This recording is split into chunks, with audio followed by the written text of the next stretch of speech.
Chapter 171.1, Parents at the Store, Part 1. Genesis Store. Chang Bo, go to the bullets section and pack 110 of 9 bullets and 110 of RIP bullets for the customer. Mark ordered the teenager, as a routine customer in silk robes was standing before him. "Oh, it looks like you have another servant, owner Lu," the customer casually commented while staring at the back of Chang Bo. "He's the only one, Mr. Zheng," Mark clarified him. "Alan and Elena are my siblings, don't group them with him." "Ah, that's right. I apologize." The customer clearly didn't believe it, considering the behavior of the androids towards the owner, but he cannot mess with the owner either. So he gave a fake apology and waited in silence. Zheng Ha never bought any weapons except for P226, and his overall transaction amount is down below 200 gold coins. So, he wasn't an exclusive customer. However, he visited the store more than anyone else. Even when Mark was away, he regularly made a visit to the store to buy 9 bullets. Every time he comes, he buys 100 of them. And now, after seeing the demonstration of RIP bullets, he ordered 100 of them too. With each RIP bullet costing 50 silver coins and a normal bullet costing 20 silver coins, this order of 70 gold coins brought a smile to Mark. Because Zheng Ha has a commoner background, Mark had a good impression of him. With no customers around, Mark initiated the conversation with this wealthy merchant of spices and tea. "Say, Mr. Zheng, I was wondering, you import silk, tea, spices, and tobacco, right?" "Yes," Zheng Ha nodded. Mark then asked, "Do you know any traders who deal with oil? I don't just mean cooking oil. Other kinds of wastage oils too." Zheng was visibly surprised by Mark's question. He wondered what a weapons seller wants to do with the oil business. Nevertheless, he answered truthfully, "Yes, I'm a member of the Merchant and Traders Association. I'm also in the elite group, so I was acquainted with the oil tycoons." Mark then said, "I need oil, huge amounts in that, at least 50 barrels a day. Buying in the market will cost too much. So I was wondering if you can recommend me someone who can provide me with such amounts without failure. If needed urgently, this person would be able to spend even 5 times of that." 50 barrels a day, Zheng Ha gasped in shock. He looked at Mark in disbelief. "That's like 8,000 liters. Why do you need so many amounts?" "Such an amount is used by the Imperial Palace to spend it on the whole army if they eat 3 meals a day." Mark expected that Zheng Ha will be shocked. Everywhere he bought a few barrels, the sellers in those markets also looked at him suspiciously. He didn't explain his needs to the customer. Mark tried to be mysterious as he replied, "It's for my experiments. You don't need to know it. Just recommend a name." Zheng Ha thought for a bit and said, "Sending at least 350 barrels of oil every week without failure. Only one person in the Phoenix Empire had the ability to do that, Yuan Zhou. He's a merchant prince who not only owns several mills and estates, but also had a huge political influence at the imperial court. However, as you can see, he's from Yuan clan, where the empress is hailed from. If you are uncomfortable with him, there's always Yao Yang and Xiao Tai. Both of them were commoners and have a considerable reputation in the market, but I don't think either of them will be able to fulfill your requirements. I mean, it's not that they don't have the capacity to produce 50 barrels a day, but they will have to consider the civilians too. If they send a majority of the portion to you, then a common man would suffer. I think it's best if you make deals with multiple oil traders, or just regularly import them in bulk from the Dragon Empire for a cheaper price. It was so that the prices of the oil remained stable." I guess I expected too much," Mark mumbled to himself.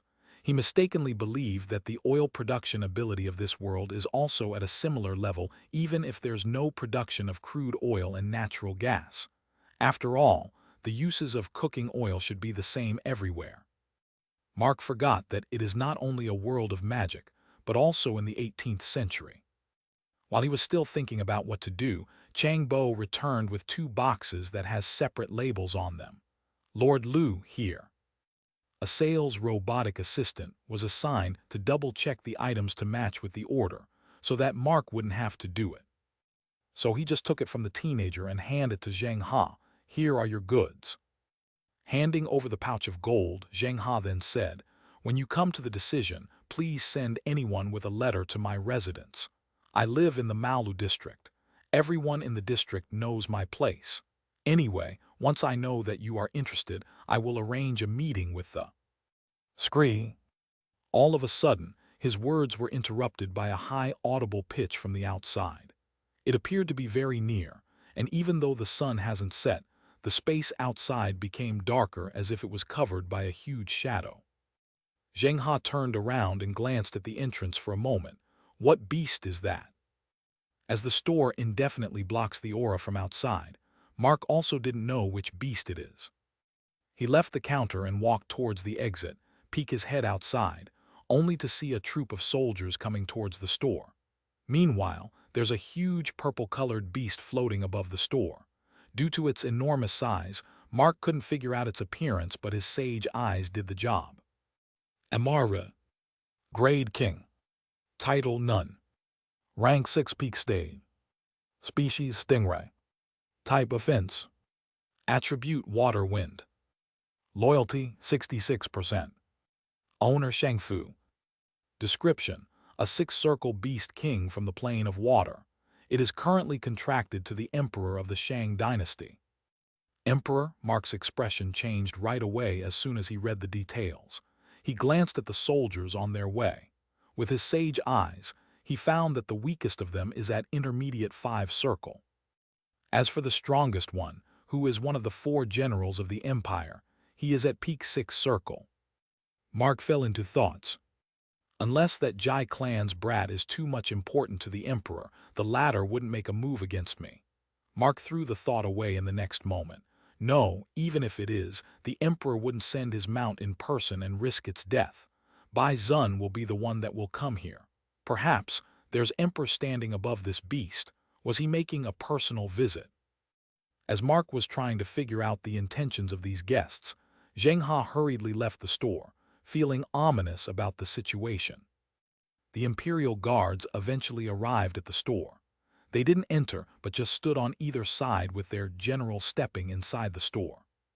Like everyone, he was surprised just the same when he felt the suppression followed by the unexpected interior design.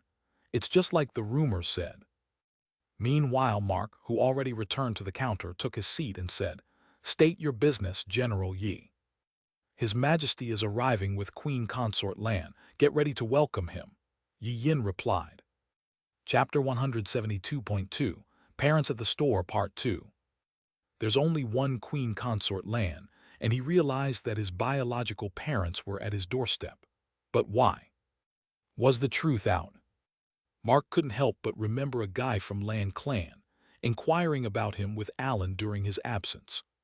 He didn't know their purpose, but he isn't in any mood to welcome them with a smile.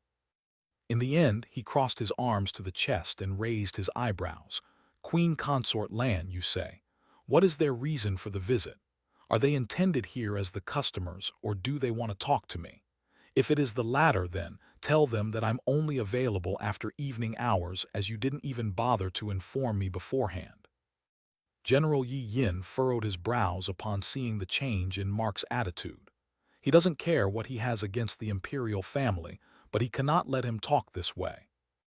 Looking at him coldly, he said, "Owner Lu, please mind your tone when speaking about His Majesty. He is the emperor. Every inch of land in the Phoenix Empire belongs to him, and every citizen of the empire is his subject.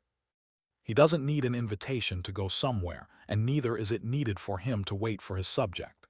Before we take it as you are insulting His Majesty, please do leave that place and properly welcome his visit. It goes the same to your servants." Mark naturally didn't like his tone. If it was the previous him from a few weeks ago, he would probably think twice before doing whatever he want, but now, the situation is different. He leaned his back further and proceeded to keep his feet on the counter as if he was resting in leisure. "Perhaps you should have investigated properly about me and my store beforehand. The land might belong to the emperor, but inside the store, the space is owned by me. I'm the god here, so before I take your behavior as an offense, get lost from my sight." "You Yi Yin clenched his fist in anger. He might be a general, but still, he was a commoner. So, he would understand if the head of a major clan talks down to him.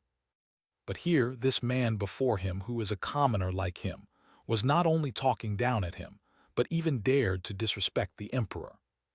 Does this Lu Zhen think he's invincible because he's a seven circle? With just a message from the emperor, the sects would send a bunch of seven-circle realm experts. No, maybe he was confident because, in this store, everyone is suppressed. Realization dawned upon Yi Yin. Instead of engaging in battle with Mark, he stormed out of the store. After walking for a distance, he raised his head.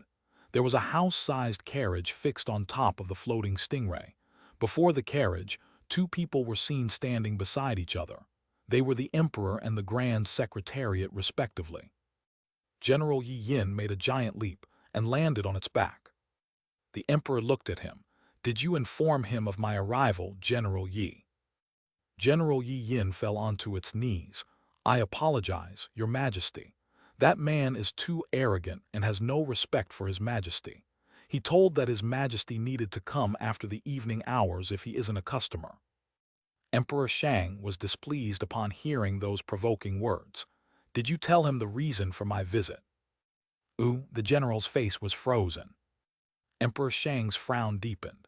"Don't tell me that you don't even know why you are escorting me in the first place." "I'm sorry, Your Majesty." General Yi Yin bowed once again. "I didn't inquire the reason with Grand Secretariat Li beforehand."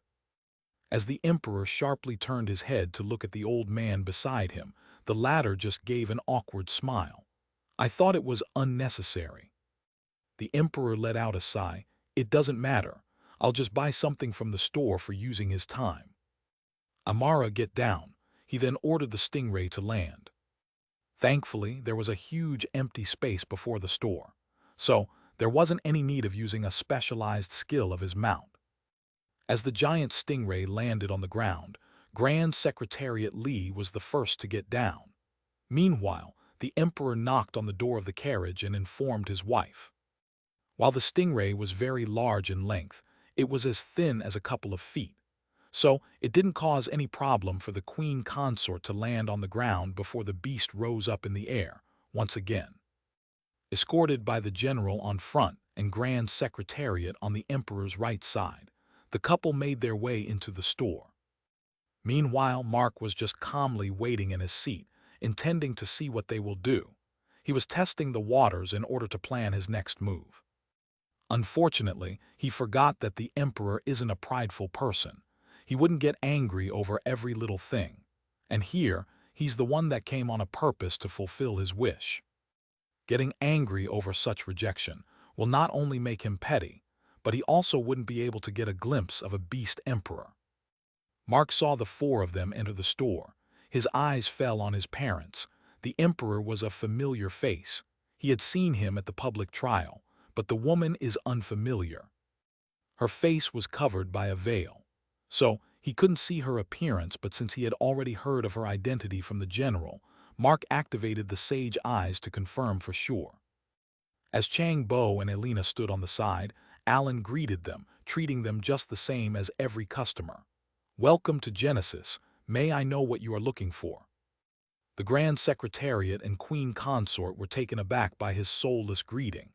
Meanwhile, the Emperor glanced around. "Interesting." "Your Majesty, evening hours are important of our store." Mark looked at the Emperor. His blood was boiling in anger, getting an urge to attack the woman, but he tried his best to not show his original feelings and behaved as usual. "Please do tell it right away so as not to waste the time." While he indeed stood up with respect towards the customer, he didn't bother to leave the counter and talked from far. The Grand Secretariat Li furrowed his brows but didn't say anything.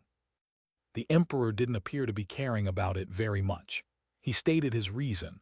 "I heard that your store is housing a beast emperor. I just wish to take a look at it and return to the palace. To compensate for your loss of time, I will buy something. You can show me the goods."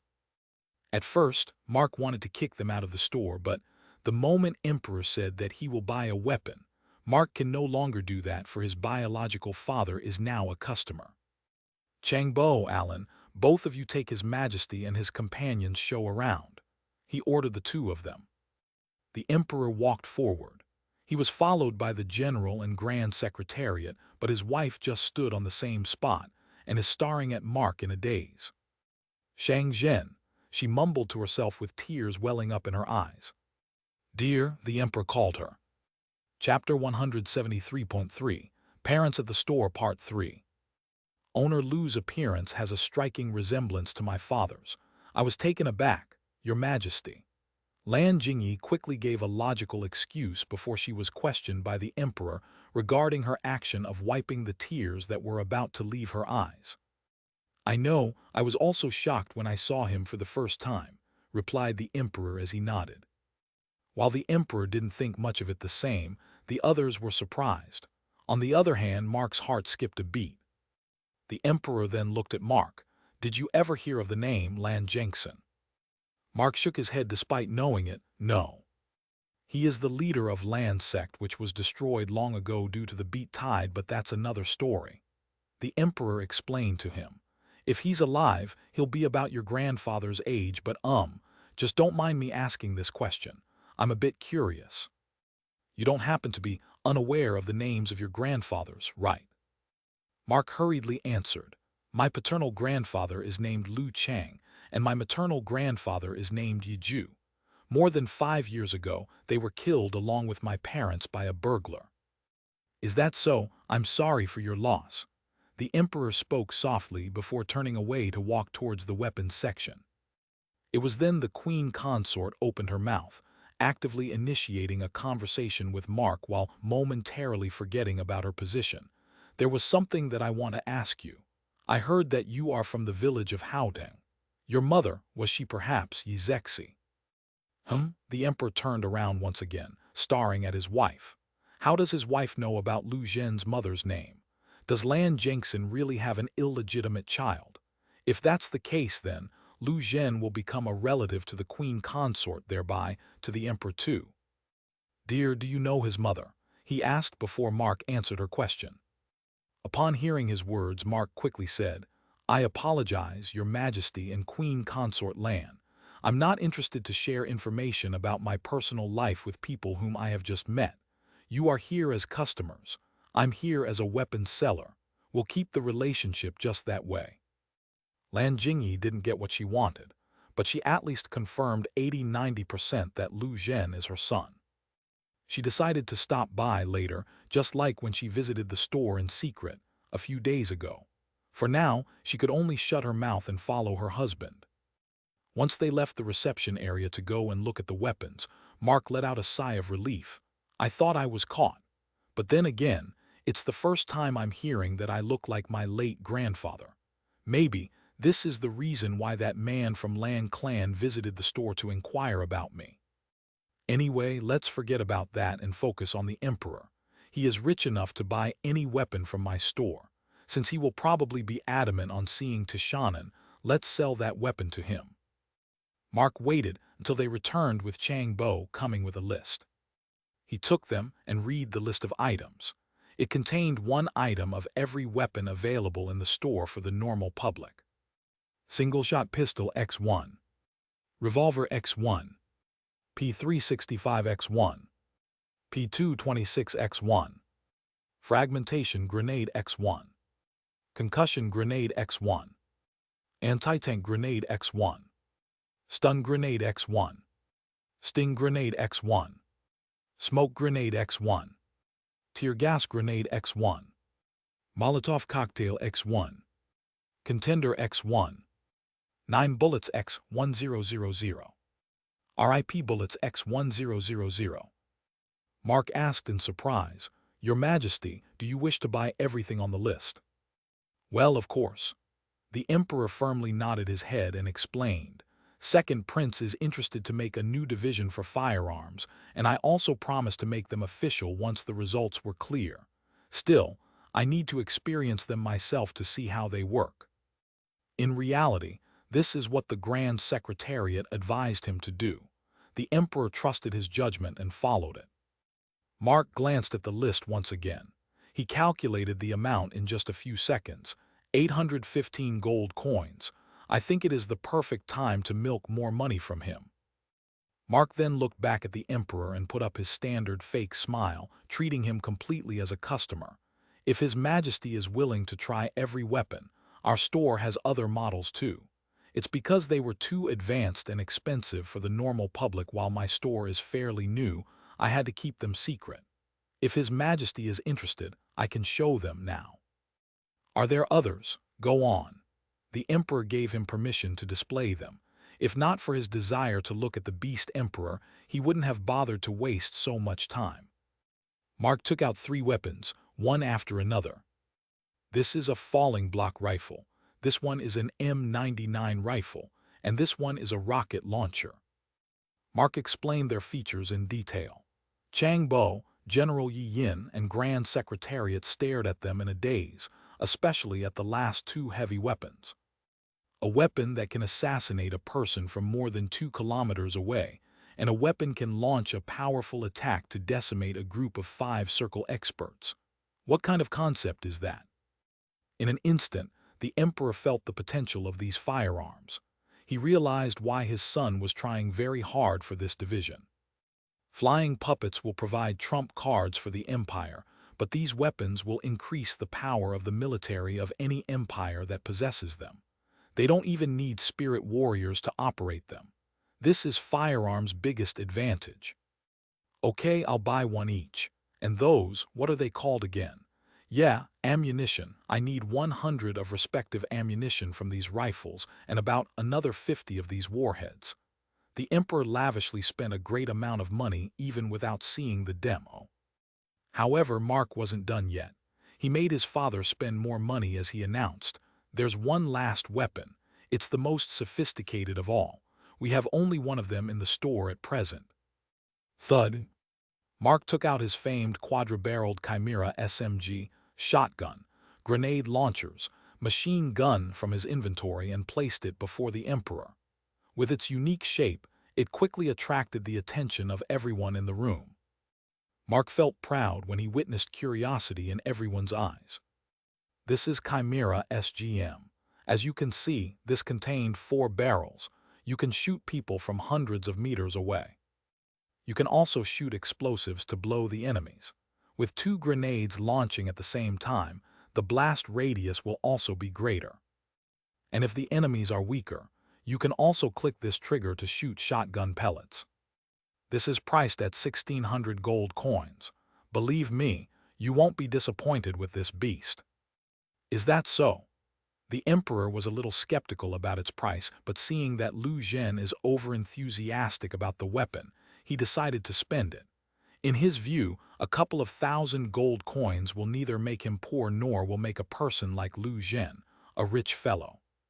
Chapter 174.4, Parents at the Store Part 4. After calculating everything including the weapons and their ammunition, Mark let out a wide smile as he said, "The price is totaled to 4865 gold coins, thank you." Mark was happy that he introduced his Chimera SGM to his father. Just the weapon and its ammunition combined amount itself are over 2,000 gold coins. Meanwhile, Lan Jingyi, General Yi Yin, and Grand Secretariat Li Zhengkang gasped collectively in shock, for they didn't expect their emperor visit turned quite expensive for the palace. As for the Emperor, he didn't care about the amount, and rather had grown a bit impatient with all the waste of time until now. "Grand Secretariat Li, hand over the money and take the goods." "Now will you let us meet the Emperor-grade beast?" he asked Mark, to which the latter pointed his finger at the ceiling. "It is resting with its guardian upstairs, Your Majesty. You can come with me, but only one more person is allowed to come with you. Believe me, you don't want to upset its guardian." Guardian? None of the listeners understood the meaning behind his words. They assumed that he owns a beast emperor, but Lu Zhen's words indicated something else. Is the beast emperor probably a guest at the store? If that's the case, he can invite it to the imperial palace, right? The emperor couldn't help but have such thoughts. In the end, Mark's parents followed him upstairs, while the reception counter was taken by Elena. Chang Bo and Alan got to work in packing the required goods. They didn't forget to give 10% extra ammunition, following the rules of the store. The general couldn't help but worry about the safety of the emperor who went alone, but he can't do anything in this situation, because he knew that Shang Fu is getting impatient. General Yi worried that he will be punished if he tried to argue with Mark and waste the time. So, he didn't say anything when Mark said that only 2 are permitted to follow him. Mark and his parents reached the upstairs. Looking around, Lan Jingyi felt like her son is living well. She couldn't help but compliment him. The interior of your house is good. Unfortunately, Mark wasn't interested in having a conversation with her. Not everyone is fortunate enough to get everything by birth, Your Highness. Some people had to work hard to acquire what they want. I'm the latter. Lan Jingyi didn't know what is in Mark's mind when he said that, but she became guilty upon hearing those words. She whispered under her breath, I'm sorry. Soon, the 3 of them reached the door with a wooden board was hanging above it. On the wooden board, sketches of a cat and a strange creature were drawn, and below it, words were written, Tishanan and Baltro's room. His parents wondered whether they are the names of the Beast Emperor and its guardian. Then, which one of them is the Beast Emperor? Mark opened the door and revealed the room. It was a plain white marble room with a wooden wheel placed in the corner.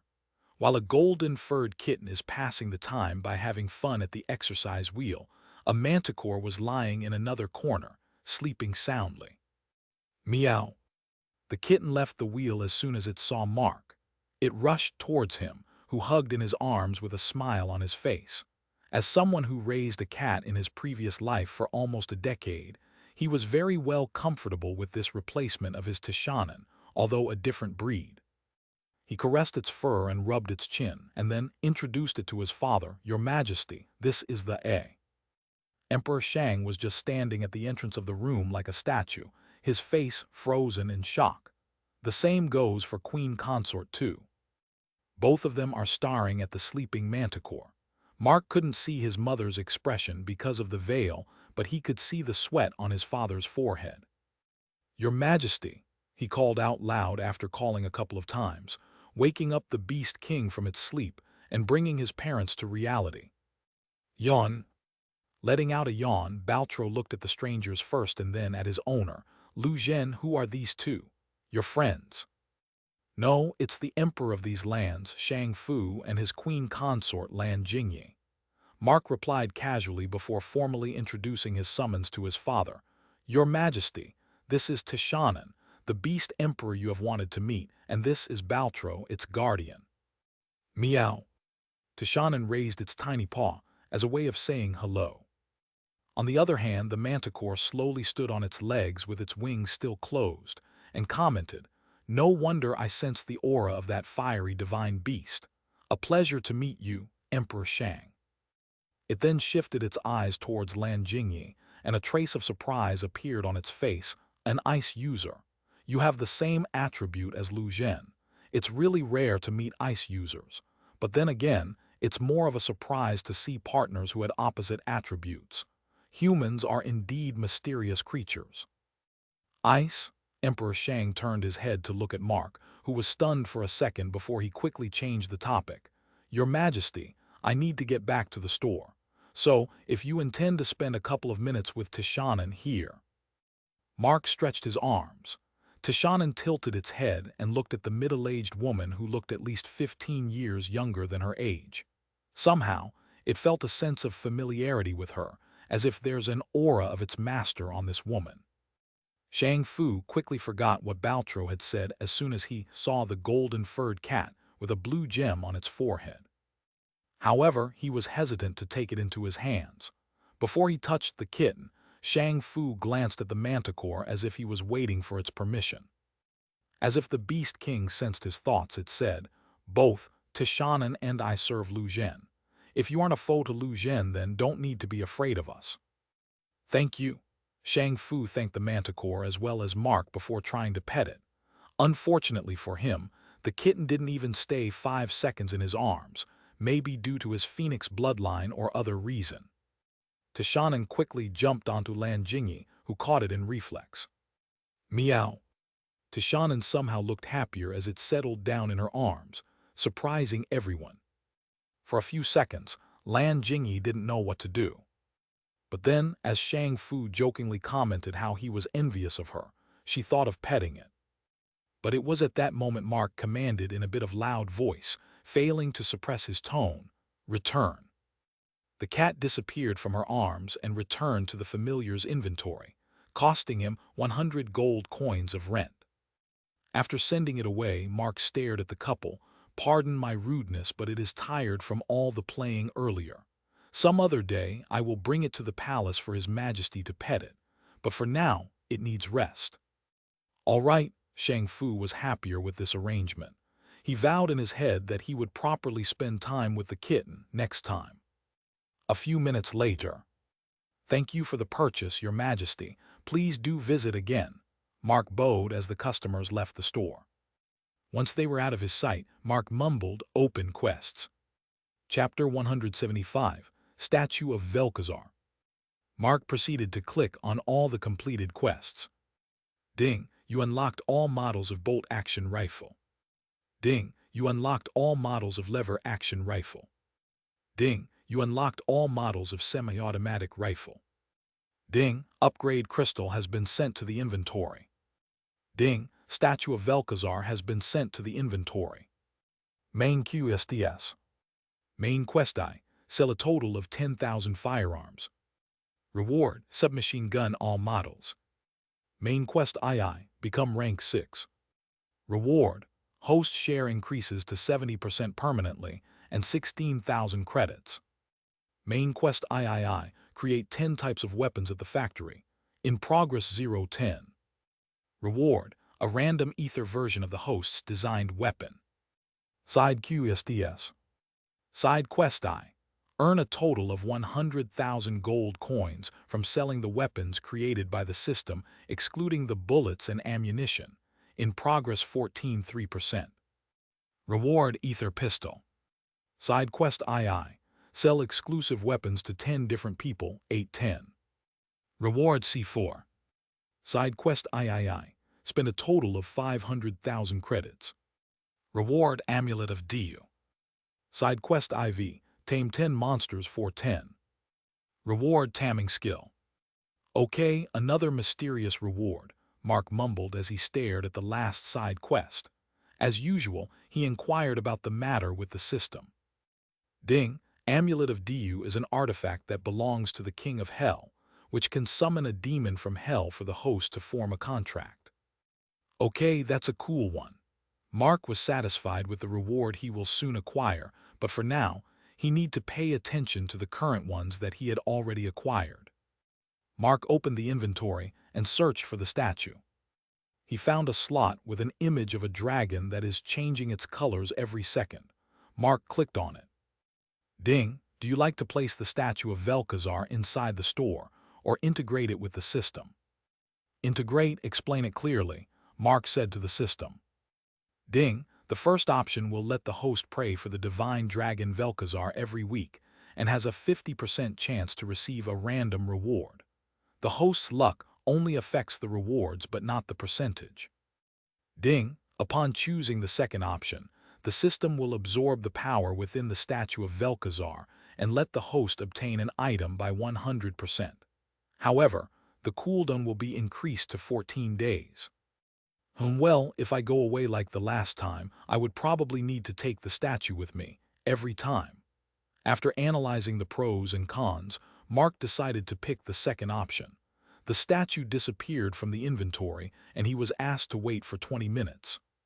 In the meantime, he checked out the other rewards. As he was already tricked because of the system's recommendation and used up an upgrade crystal he earned from Lottery Wheel, he didn't feel the need to save up the remaining one. Mark used up the upgrade crystal to upgrade his ether quality once again. With nothing else to do, he waited. 20 minutes later. Ding, statue of Velkazar is successfully integrated with the system. System, open the statue of Velkazar. Just like the lottery wheel, a simple holographic screen appeared before him with an image of a rainbow dragon. It was quite beautiful to look at one glance. There was a wish option below its image. He clicked on it right away. It grayed out and a timer had started, 13 days, 23 hours, 59 minutes. Meanwhile, a new screen popped up with a notification. Ding, you received a buff, plus 1 strength point for 24 hours.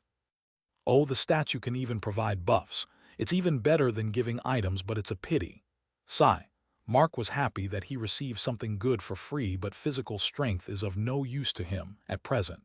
Okay, anyway, time to get back to work. System Open Gallery. Putting everything aside, Mark started his production started. He had a big order from Feng Wu. The weapons are easy to make. It's the ammunition that is the problem. 200,000 bullets cannot be produced quickly. It is a time-consuming task. If only there's an additional helper, this would have been pretty easy, sigh. Mark couldn't help but sigh upon remembering that the androids don't have the authority to create the weapons through the system. 40 minutes later. Ding, your ether quality is successfully increased to high. Imperial Palace. At a royal guest room, a 15-year-old princess was reading a novel while looking after her unconscious friend. From time to time, she was glancing at him, wondering why he isn't waking up. All of a sudden, Jai Cheng stormed inside, alerting her. Seeing a furious expression on his face, she asked, "Uncle Jai, is everything all right? What did father say?" "You can ask your father, Shang Jiao. We won't get our justice here." Upon realizing that he was speaking in a rude tone, Jai Cheng took a deep breath and said, "I apologize, Princess Jiao. We will be leaving for our home right away." Shang Jiao was taken aback by his decision. Meanwhile, the two also entered the room. She asked, "What happened? Please explain it clearly, Uncle Jai." Instead of Jai Cheng, an elder of Jai clan, Jai Wen explained the matter, leading the princess to frown. "Lu Zhen, a beast emperor. In that case, father will try to befriend him." "I know, I expected that, princess," said Jai Cheng while trying his best to control his anger. "But I had hopes on our friendship, so I waited there without moving for 2 hours. In the end, he refused to help us. I no longer have a reason to stay here and humiliate myself." After informing his decision, he turned his head. "Elder Wen, please carry Guanli to the carriage." Just as the elder of Jai clan walked to pick up the young master, Shang Jiao stopped him. "Wait, I'll convince my father. As long as I'm here, I won't let my friend face injustice." She immediately rushed out of the room and went to the emperor's chamber, where her father was doing some calligraphy. "Father," she called out in a bit of a loud tone. "Xiao Jiao," the emperor turned his head. The moment he sent away Jai Cheng and others, he expected her outburst. "Come in," he said calmly. "Father, you cannot do injustice to the victims because of your personal reasons." The emperor had to be fair to all the subjects when making a decision. The daughter tried to lecture her own father. Usually, if a prince does that, he would get an earful, but she is Shang Fu's favorite child despite the fact that she inherited her maternal side's bloodline. So, he didn't take it as an offense and calmly replied to her, "If the victim isn't Jai Guanli and is someone else, would you react the same? If I'm the emperor, then you are also a princess, my daughter."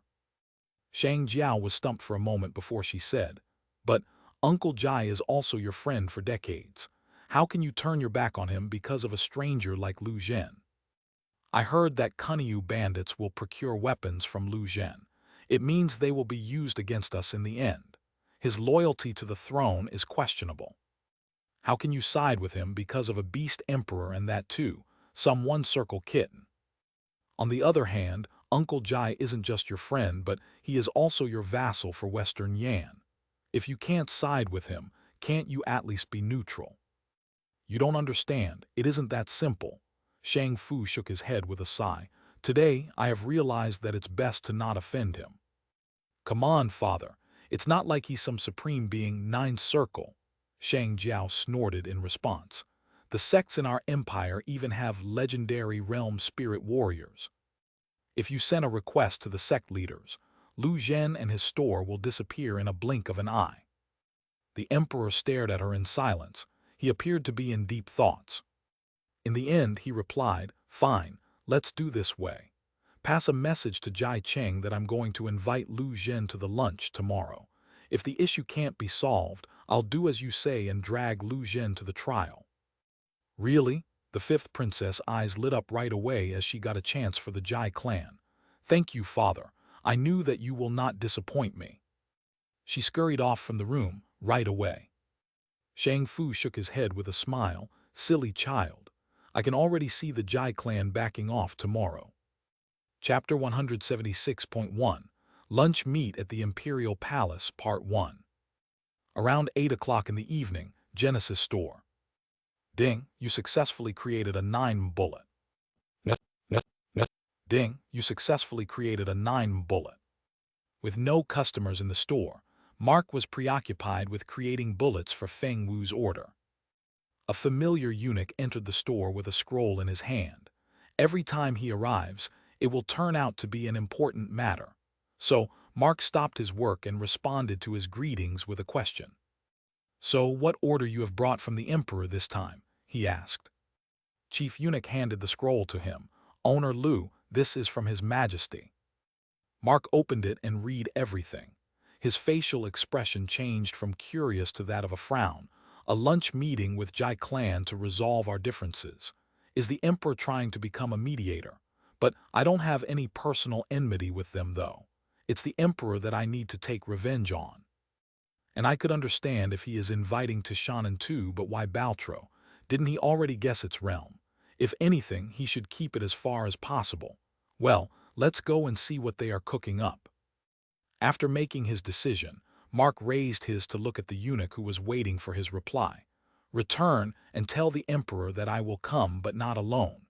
Both of my siblings will come with me too, and I expect the treatment towards them is no less than what I will receive." "Understood," the chief eunuch nodded firmly. After the eunuch left the store to return to the palace, Mark returned to his work. The next day morning, at around 5 o'clock, Alan kept a board outside of the store in which it was written that the store will be closed for the whole day. As Chang Bo was also informed before, he stayed at home. Since he had to accompany Mark to the Imperial Palace, the latter ordered him to complete his sparring session with Lin Zhu early in the morning. Meanwhile, at the living room of the first-floor residence, Mark piled up a heap of ether crystals and is busy with absorbing one after another. Since he doesn't know what might happen at the palace, he decided to focus on strengthening himself as much as he can. Previously, when his ether quality is at low, it used to take at least 10 seconds to absorb all the energy from ether crystal, but now, after upgrading it 2 times, it was only taking barely 3 seconds. His absorption rate has also increased a lot. "Ding, you absorbed low-quality ether crystal, 10 carats. Ether energy has been increased by 5 points. "Ding, you absorbed low-quality ether crystal, 10 carats. Ether energy has been increased by 5 points. Net, net, net. "Ding, you absorbed low-quality ether crystal, 10 carats. Ether energy has been increased by 5 points. It took him only 5 hours to absorb all the remaining 85 low-quality ether crystals in his inventory, thereby increasing it by 20,425 ether points. But still, he knew that he is far away from reaching his maximum limit. So he took out the remaining 154 mid-quality ether crystals and 36 high-quality ether crystals and started absorbing them too. Fortunately, the high-quality ones were bigger than the usual 10-carat crystals and are in irregular shapes, so he acquired more ether points than he expected. "Ding, you absorbed mid-quality ether crystal, 10 carats. Ether energy has been increased by 50 points.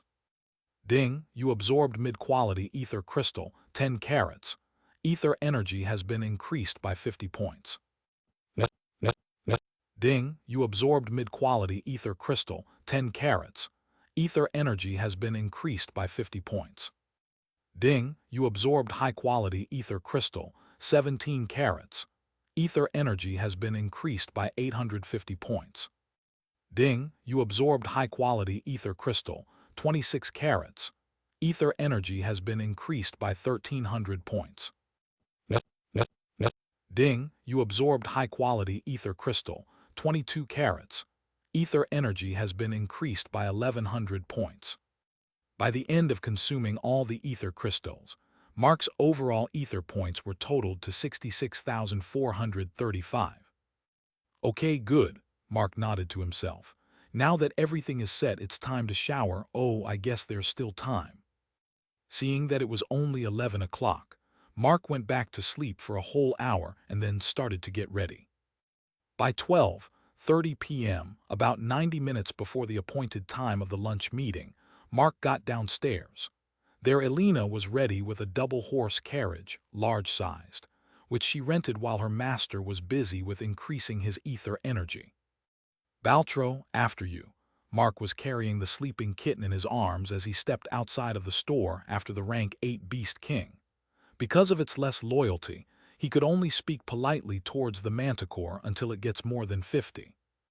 As Alan shut the shutter and locked it, Mark walked towards the horse carriage, which looks larger than a normal one. Since they were more passengers this time, he asked Elena, and she did it, but he didn't expect that Elena would sit in the coachman's seat at the front. He realized that he forgot to mention to rent a coachman along with the horse carriage. Walking towards the carriage, Mark couldn't help but take a second glance at her. Even from far away, in luxurious silk-made hanfu, Elena looked like a princess from a fairy tale.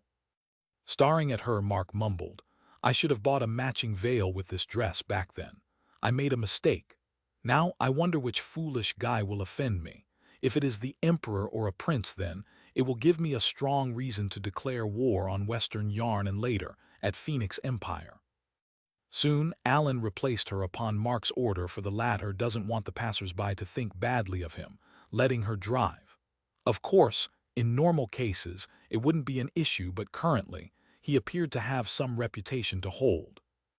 Mark felt pity for Alan in doing this, but until the butler robot learns how to drive a horse carriage, he can only depend on either outsider or Alan, at least when traveling inside the Imperial City. After an hour of travel, the horse carriage reached the palace. The soldiers stopped the carriage at the palace gates as Alan was a stranger to them. Even if he dressed like a noble here, the gatekeepers don't care unless they were sure that they can't offend the guest. The last time Mark came in a battle tank, so they didn't stop him because it was public knowledge that only he possessed it. But the current situation is different. "Stop, who are you? Do you have any permission document to go inside?" the captain asked. Permission document? Alan never thought of it. He shook his head right away, thinking that they were asking him. The captain pulled out his broadsword right away and pointed at him. "Then, you can return where you came from." Alan opened the tiny window at the front of the carriage and informed his master. Mark furrowed his brows. He got an urge to order the android to attack, but he managed to refrain himself from making such foolish acts and said, "Tell them that Lu Zhen is here." When the matter was solved right away and the carriage started moving forward, he shook his head. What a lack of security. Shouldn't they at least confirm whether it is the real Lu Zhen or some imposter? Elena stared at him in silence. She didn't understand what was wrong with her master. Was he all right? Did consuming a large number of ether crystals affect his brain or something? First, he felt angry for stopping his carriage, but now, he was complaining that they aren't properly checking his identity. There's nothing wrong with Mark's brain. He just hates his parents, so he was automatically looking for faults without knowing. As the carriage slowly moved forward, a soldier rushed towards the palace and informed of the arrival of Lu Zhen to his superior. By the time the carriage stopped, Chief Eunuch was already waiting to welcome them. He was all smiles until Alan got down from his seat and opened the door. However, the first thing he never expected to welcome is the manticore, which stepped down from the carriage before everyone else. What is this strange beast? Chief Eunuch furrowed his brows when he sensed nothing from it. He initially thought it was a normal wild beast and looked at the door to welcome Lu Zhen, but in the next moment, his facial expression changed when the manticore stopped suppressing its realm, as it felt like this man is looking down at it. Chapter 177.2 Lunch Meet at the Imperial Palace Part 2. As the manticore released its aura of the eight-circle realm, not just the chief eunuch, but the entire city also ensued in chaos. The Emperor Tone of the Princes, the Grand Secretariat, Archbishop Ma, General Yi, and even Supreme Commander Bai Zun rushed towards the location where Baltro is standing, as if they were being summoned to pay respects to it. Mark didn't instruct the Manticore because it wouldn't listen to his orders anyway. All he requested was to suppress its realm until they reached the palace so as to not scare the public. Mark was its contractor, so it obliged his request, but this eunuch is no one to it. That's why Baltro felt the need to show its prowess to get some fear or respect. Mark didn't stop it, as this will only benefit him. Since the Manticore won't fight on his behalf at the current loyalty, Mark would let it pressure everyone. Or maybe this is why his biological father also requested for it to attend. He could only wait and see their attitude. Within no time, General Yi arrived, but his entire attention was on Elena. He couldn't take his eyes off her. After him, Bai Zun arrived on his blue drake. He was the second one to land before Baltro, despite the fact that he lives nearly 2 kilometers away from the Imperial Palace. In his left hand, the semi-divine weapon bow was brimming with his ether energy, as he was ready to take on the beast at any moment. His eyes fell on Mark, who slowly got down along with Elena and a little kitten. "Owner Lu, is this yours?" Bai Zun asked in bewilderment. "Isn't Lu Zhen a 7-circle summoner? Then, why was an 8-circle beast king is with him? How did he manage to tame such a powerful creature?" Mark gave a nod in response. "Of course, but you see, currently, Baltro was also the guest of Emperor." Bai Zun knows that beast kings of 7-circle and above are capable of human speech. So he directly addressed the Manticore. "Your aura will unnecessarily bring panic to the soldiers as well as the citizens living around. So please suppress it. You are in 7-circle but know when to fight and when to compromise. That is indeed good quality." "Very well, human," Baltro replied him and suppressed its strength again, almost making the chief eunuch faint in shock. "It can talk." The latter felt a little bit disappointed that it didn't look at him for permission even for the sake of formality, but then again, he knew that at present, he only possesses the power to send it away to the familiar's inventory. So, he could only stay silent. After a couple of moments, the Archbishop of the Church of Nuwa arrived. As the Beast King retracted its aura, the Emperor and his son reduced their pace of walking and met the guests at the entrance hall as they already stepped inside the palace. "Is that the Beast Emperor?" the third prince muttered under his breath. He was only in 4-circle, so his senses weren't as strong as the higher realm experts. However, his attention was quickly stolen by the lady standing behind Mark. "Beautiful, but can't be compared to Lin Zhu, though." "I'm pleased to see that you have accepted the invitation, Lu Zhen, Baltro, and Tishanan." The Emperor greeted the three of them with a smile. As an afterthought, he added, "Of course, you two are also welcome, Alan, Elena, and Supreme Commander Bai. Now that you are here, join us for the lunch." The Emperor, who sits at the highest position of the entire empire, speaking in such a tone with Alan and Elena, shows how serious he is. Very soon, Mark and others took their seats in the dining room. 2 special seats, which looked as luxurious as the throne, were also arranged nearby Mark for the 2 beasts. And next to the seat of Tishanan lies the Emperor's seat. It was arranged that way on Shang Fu's orders. The middle-aged fellow looked very creepy as he is trying to pet the little kitten and showering affection on it, while the latter is trying its best to ignore him.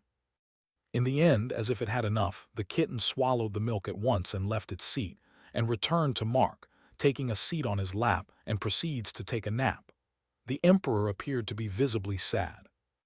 Meanwhile, Jai Guanli, Jai Cheng, and Shang Jiao were staring at him in hostility. The Archbishop and Bai Zun kept glancing at the sleeping kitten, and the Manticore from time to time. The third prince, on the other hand, was staring at Alan. He looked as if he wanted to settle some scores with him or something. As for the poor Grand Secretariat who gets involved in matters he doesn't have any interest in, he just silently ate his food without minding anyone else. With everyone having various things going on in their head, the lunch was rather silent until the end. Of all the people who sat for lunch, perhaps only Baltro ate until its stomach filled. The rest didn't have such a mood for various reasons. As it praised how delicious the food is, the emperor finally gave a smile, much to the displeasure of Mark. Soon the dishes cleared from the table, and the emperor finally spoke to Mark in a serious tone. "Lu Zhen, let's talk." Shang Fu eyed some people. Grand Secretariat Li Baizun, Jai clan's elder Jai Wen, third Prince Shang Wei, and the princess left the room. When the emperor saw Alan and Elena were just sticking to their seats, he said, "Lu Zhen, the nature of this matter is quite serious and confidential. Your servants." Before he finished it, Mark interrupted him. "Siblings. They are my siblings, Your Majesty. I'm involved in every action of theirs, and they are involved in every action of mine." "Okay, that's fine with me," spoke Jai Cheng in an uncomfortable tone. As Mark raised his eyebrows and turned towards the patriarch of Jai clan, the latter spoke. "You killed the elites of Nuwa Church, abducted my son, kept him hostage for a whole week, and in the end handed over to the Kunyu bandits. How much of it is true?" "All of it," answered Mark in a calm tone. His gaze appeared like he was asking, "So what?" "Your Majesty, I don't think there is even evidence needed." Jai Cheng sharply stared at the emperor. Taking a long breath, Shang Fu then asked, "Why did you do that? Did you have enmity with Jai clan?" "Nope," Mark shook his head. He explained, "He attacked me and I retaliated by killing his guards and defeating him. He then used his clan name to threaten me and I was irked, so I punished him. There's nothing more and nothing less." "You?" Jai Cheng clenched his fist, but his arm was caught by the archbishop, indicating the presence of the Beast King. Controlling his anger, Jai Cheng said as he grabbed Guanli's shoulder, "My son isn't some random commoner on the street that you can just punish him. I have my bottom lines, Lord Jai, and if a person crosses it, I wouldn't think of sparing even if that person belongs to imperial family." Mark's gaze this time was too cold when he replied it. He might be looking at Jai Cheng, but the target of his statement was his father, who was visibly surprised. Chapter 178.3 Lunch Meet at the Imperial Palace Part 3. From Mark's response, it was clear to everyone that he won't even apologize to the Jai clan for formality, no matter who asked him to. Jai Cheng felt that Lu Zhen was so arrogant that he won't even put emperor in his eyes. On the other hand, Shang Fu felt like Lu Zhen was completely reasonable in his actions. In his view, Lu Zhen, who is a hater of noble clans, who not only possessed a flying puppet but also a rank 8 beast and newly born beast emperor, such person usually would have killed the kid for trying to threaten him. No one should be surprised if that happens. That's why Jai clan should be thankful that their heir came back in one piece. But since he should be a neutral party without taking any side, the emperor refrained from making any personal comment about the issue and changed the topic. "Lu Zhen, there's something else I want to talk to you. It is regarding the Kunyu bandits." Mark anticipated this topic and was fully prepared with the answer.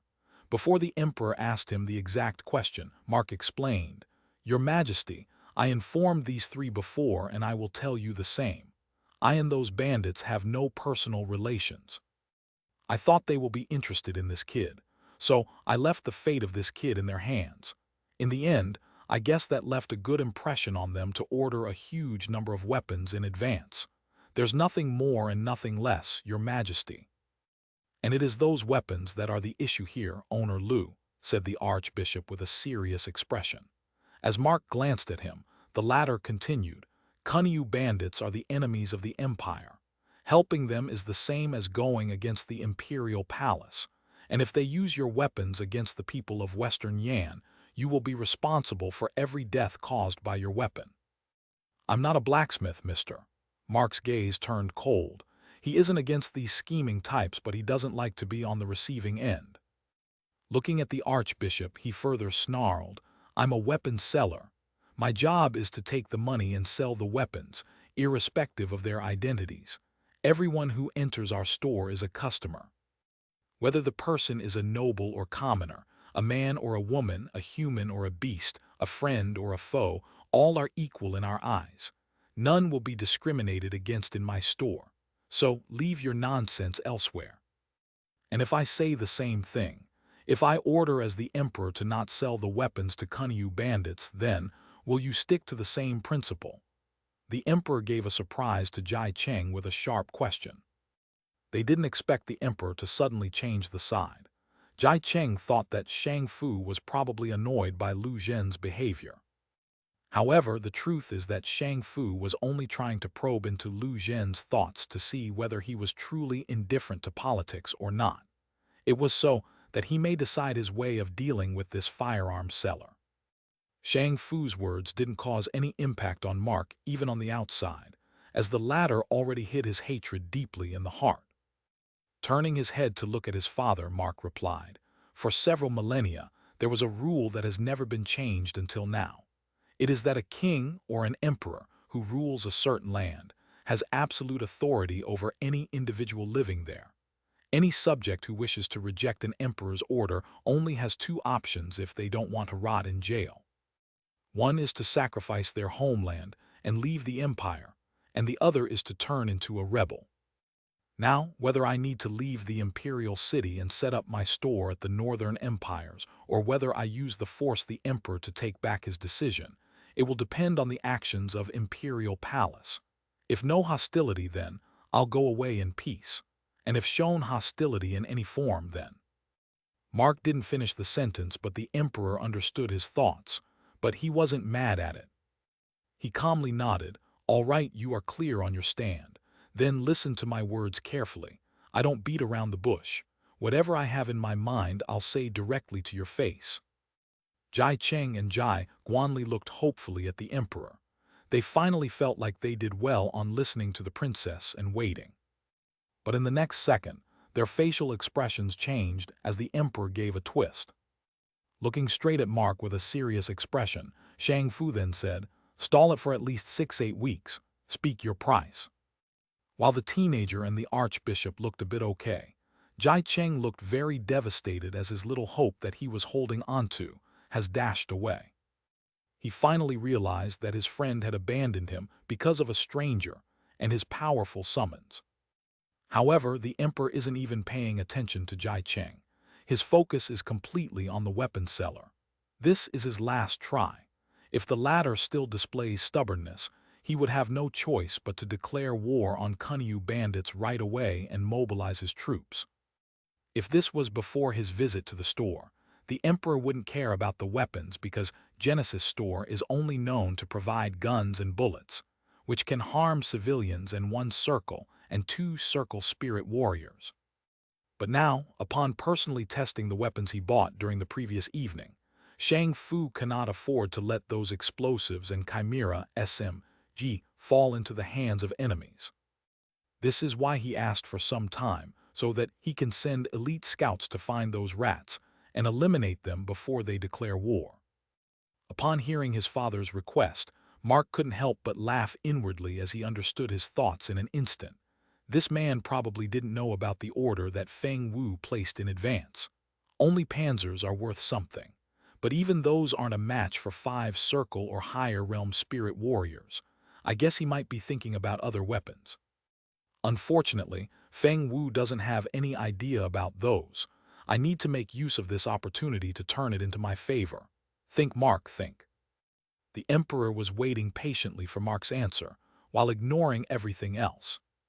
After a while, Mark opened his mouth. 3 conditions.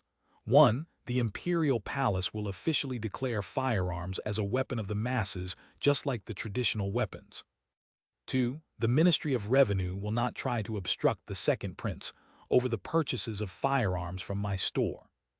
3. I want the empty land which is located before our store. Of course, I won't ask for it for free. I'll pay the amount according to the market price. You see, I can't demonstrate the prowess of advanced weapons in my store, so I wish to build weapon testing grounds there. After all, I can't go all the way to Kunyu mountain range to test them. It's too inconvenient. Fulfill these 3 conditions, and I will not sell them a single weapon they ordered for the next 8 weeks. Chapter 179.4 Lunch Meet at the Imperial Palace Part 4. Shang Fu fell into thoughts, seriously considering the terms laid out by Mark. It didn't take long for him to understand the point, but whether to accept it or not is entirely another question. For a second, Shang Fu regretted sending the third prince away. Shang Wei was his special advisor on whom he can rely. But anyway, now that there's nothing that can be done about it, he needed to think carefully before coming to the decision. In the end, he gave a nod to it, consider it done. Just as Mark was about to celebrate it inwardly, the Emperor said, "But there's a small problem." Mark looked at his father, waiting for an explanation. After giving a slight pause, Shang Fu then said, "If I were to create a firearms division at any time, we cannot run out of ammunition or equipment. And unlike other weapons, these firearms are only available in your store, and you need to depend on your manufacturer to send the order to you before you can sell it to us." "Yes, your worry is logical," Mark nodded in understanding, but this biological father is the last person he would want to compromise with. So he outrightly advised, "If you have a problem with procuring the weapons, then all you need to convince your son that firearms aren't in the best interests of the palace. After all, he will be the commanding general of the firearms. I only put the condition on the revenue ministry. There's no restriction on the emperor." "Yeah, right." Almost everyone rolled their eyes when they heard Mark's reply. They thought that Mark is taking advantage of Shang Fu's cowardly nature and trying to push him further. But then again, this displays his stubborn nature, or one may also call it arrogance, which even undermines the position of the emperor. The look of frustration was evident on the three guests from Western Yan, as the emperor was keeping his calm, not being offended by Mark's remarks. By now, Emperor Shang perfectly understood Mark's personality, so he decided to change his way of approach. "All right, fine. Your weapons, your rules, there's nothing we can do about that." For a second, the emperor looked like he admitted defeat before he hit back at Mark. "Let's talk about something that can be done. In fact, this problem is from your end." "Which is?" Mark raised his eyebrows. Emperor Shang then pointed out, "I granted you an 80-acre land a while ago to build a smithy where you promised me 3 flying puppets. No, what were those names again? Ah, that's right. 3 attack helicopters in 5 years of time. But so far there's no progress, and now you are even talking about leaving the empire." Mark went stiff for a second. At first, he was indeed interested to build one, but after making a trip to the dungeons while unlocking a factory system, he had forgotten about the real factory he was supposed to build on the land. And that reminds him of the butler robots. In an instant, a way of mass-producing the bullets within less time has been found. Meanwhile, the emperor continued, "I understand that you and Song clan have differences, and you might have reservations about giving notice to the Ministry of Public Works. If you have a problem with it, you can hire laborers through private organizations. As I have already stated, all the expenses will be borne by the Imperial Palace. So, I wish for you to talk with your manufacturer and start the construction as soon as possible." Mark let out a smile and nodded, "I will soon, Your Majesty. I'm working on the blueprint, the architecture of the weapon factory. Once it was finalized, I will inform the Imperial Palace." "Finally, there is one piece of good news in this meeting," thought Emperor Shang as he felt relief in his heart. With the meeting almost concluded with nothing else to talk about, he brought up the topic of Jai Clan for the final time as Mark got up on his feet to leave. "Since you have already punished Jai Guanli for his mistake, then I hope you won't have any ill feelings towards the Jai Clan." Jai Cheng looked at his friend. Until the meeting, he thought the emperor was taking Mark's side, but now it appeared like the emperor was practically requesting the other party to leave the Jai Clan. And this only infuriated him more, because it clearly indicated that Jai Clan is worthless in front of Lu Zhen. At the same time, Jai Cheng also learned that there was a deal between the emperor and Lu Zhen. 3 attack helicopters, each one is capable of defeating a 7-circle expert. He could understand why the emperor would ignore Lu Zhen's behavior. However, that doesn't mean that he would back down on revenge. Even if Lu Zhen is an 8-circle summoner, he will still get it, although not at the expense of the destruction of his clan. For that, he needs to plan carefully. Before Lu Zhen, He first needed to prioritize eliminating the Kunyu bandits who dared to extort 300,000 gold coins from the Church of Nuwa on the Jai clan's behalf. Now that they have also lost 4 elite warriors, Jai Cheng knew that his clan is at the mercy of the church. Adding on top of that, there's Archbishop who doesn't want a beast emperor to stay in the Phoenix Empire. Several schemes popped up in Jai Cheng's mind. In the end, he calmly informed Mark in front of the emperor, shocking his son and the Archbishop. After thinking for a while, I believe that you aren't in the wrong, but this isn't the reason I'm backing away. The truth is that Jai clan doesn't have the strength to challenge you without suffering heavy losses. Neither our power is enough, nor did my friendship with the emperor appear to be enough. I'm willing to forget this matter and return to our home. It was clear to Mark that this man would come back in revenge. So he didn't take his words to the heart and simply replied with a nod, "All right." Jai Cheng's expression was calm until Mark and his associates left the palace. Once they were out of his sight and Jai Wen returned to the dining room to know what happened, Jai Cheng turned cold as he spoke to the other two. "We are leaving. Archbishop Ma, after our return, I want you to arrange a meeting with Cardinal Shi." Jai Guanli looked at his father curiously. Meanwhile, at the entrance of the palace, the carriage was waiting for Mark. Alan got back to being the coachman. Once the emperor, along with the 2 imperial children who joined on his insistence, personally sent them off, the third prince asked, "What happened, father?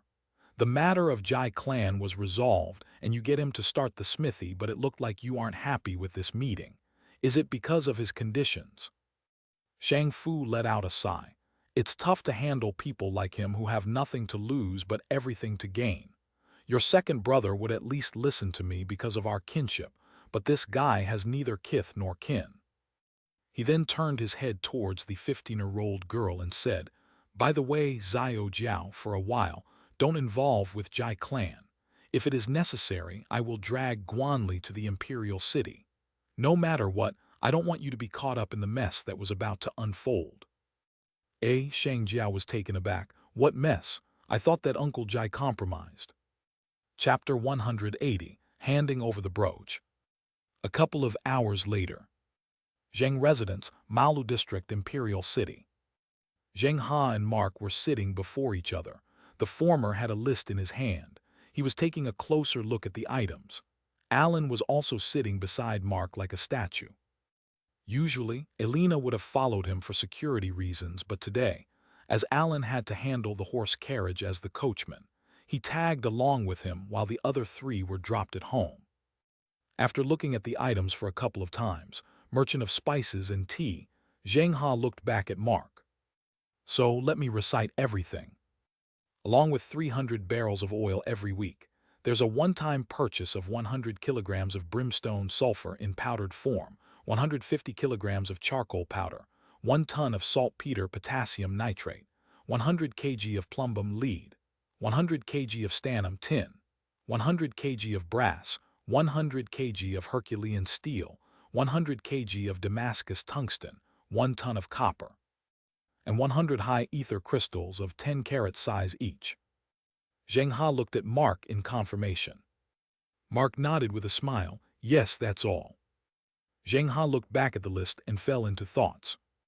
After a brief amount of silence, he said, "Owner Lu, I may not be in this business, but even I know that Damascus tungsten and Herculean steel are very rare, and procuring such large amounts is very tough and expensive.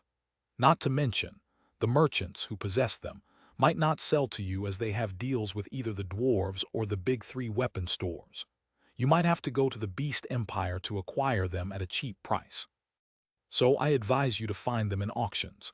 There's one coming up in 3 months. Maybe, if you have any unique firearm like your flying puppet, you can sell them there." Mark thought for a bit and gave a nod. He wasn't in a hurry to make his own weapons in the outside factory. He had his own factory inside the mindscape where he only needed to make a design.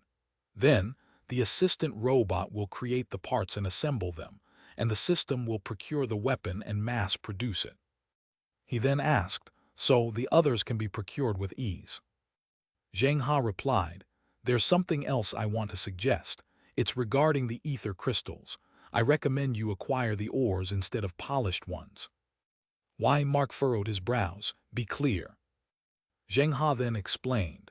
It's because you can get them half the price of the market. I mean, an Exalt Realm expert like yourself doesn't need polished ones to absorb the energy. I just wanted to remind you about it because high-quality crystals are expensive.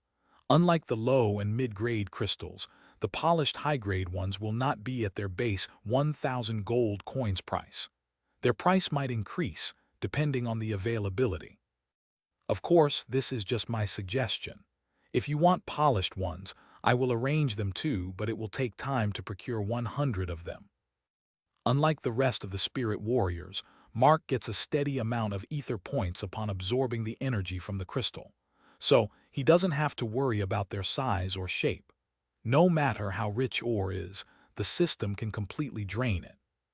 The only problem is that a high-quality ether ore will not just contain ether energy. It will also be composed of different metals and minerals too, based on the location it was mined. So, that would mean a 1,000 carat-sized ether ore isn't the same as 100 ether crystals of 10 carats. This is why they are priced less. Thinking about his maximum benefit, Mark gave a nod to his suggestion too, but he changed the number. Then, you'll bring me an ore that is about 1,500 carats sized. You can procure them in different sizes too. It doesn't matter. Okay, that can be arranged. Zheng He nodded with a smile. He further said, I need about 3-7 days to talk with various merchants in the circle. After that, I will give you the details of the expense and the dates of the meeting. All right, I will wait for your letter. Mark agreed with it and then got up from the seat. You will get your 3% brokerage fee once everything is over. Zheng He thanked him with a smile, as 3% of this whole deal will net him thousands of gold coins. Mark and Alan then returned to the store where Elena was looking after the two beasts. Mark was dropped off, and Alan made a trip to the carriage rentals to return the horse carriage and receive the refundable amount. In the meantime, Mark called Elena downstairs. She swiftly left the two beasts and hurried to meet her master. Since her creation, she always tagged along with Mark wherever he went. The only time she wasn't with him is when she went on a mission to hand over Jai Guanli to the Kunyu bandits. But it is different from now. She was left behind at the store while Alan was taken in her place. Even while going to the Imperial Palace, she only sat behind. While she understands his thoughts, Elena couldn't help but feel sad that she wasn't useful to him for a certain job. So she was feeling a little bit useless during the past couple of hours, and now that he returned, she couldn't help but teleport right next to him. Mark was a little bit taken aback by her sudden appearance before him, but he ignored it and proceeded to take out a brooch from his inventory. He handed the platinum-grade item to Elena. Take this. From now onwards, this is yours. Elena took the sun and moon brooch and placed it a few inches above the left ear, attaching it to the hair like a hairpin. As soon as she wore the accessory, Mark received a notification from the system. Ding, do you wish to bind sun and moon brooch to Elena? Warning, you cannot unbind it later.